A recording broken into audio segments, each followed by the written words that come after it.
Well, the SACP has called for a parliamentary inquiry into the public protector. The DA also wants an inquiry into Busisiwe Mkhwebane's fitness to hold office. This after several scathing judgments against her reports. The SACP was addressing a media briefing in Johannesburg after its Central Committee meeting.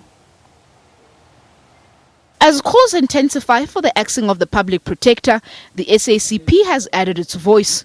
Mkhwebane's reports taken on review have been seriously derided by the courts. Her report on the Estina Dairy project was severely criticized, as were her reports on the Reserve Bank and its mandate and ABSA. In the judgments, Mkhwebane has been described as inept or incompetent in executing her duties.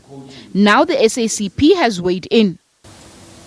Unfortunately, the Office of the Public Protector increasingly, instead of being preoccupied with defending the poor and vulnerable against such governmental excesses, it has become an instrument of the better off in society to fight political and other battles.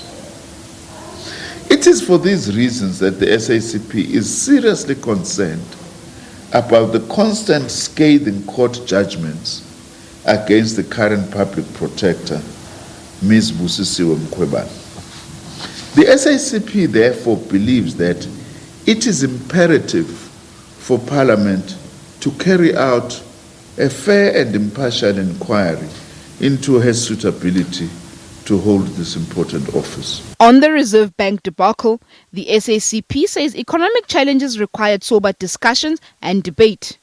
It was referring to ANC Secretary General Ace Magashule's report back on the ANC's Lekgotla. Magashule's statement that the ANC had decided to change the Reserve Bank's mandate rattled markets and also spooked current and potential investors. Although it's a 2017 ANC resolution, the resolution makes it clear that it was left to government on how to implement bank changes. The SACP believes that there are deeper agendas at play. The radically sounding slogans on the Reserve Bank and monetary policy by what we call the RET and state capture fight back agenda. These are aimed at nothing but the weakening of the Reserve Bank's capacity to monitor and control outward illicit capital flows headed for places like Dubai. This is what lies behind the agenda from these quarters. In the same fashion as this agenda partially succeeded in eroding the capacity of state institutions like the South African Receiver of Revenue, the South African Social Security Agency, and parts of the criminal justice system like the National Prosecuting Authority and Intelligence Services.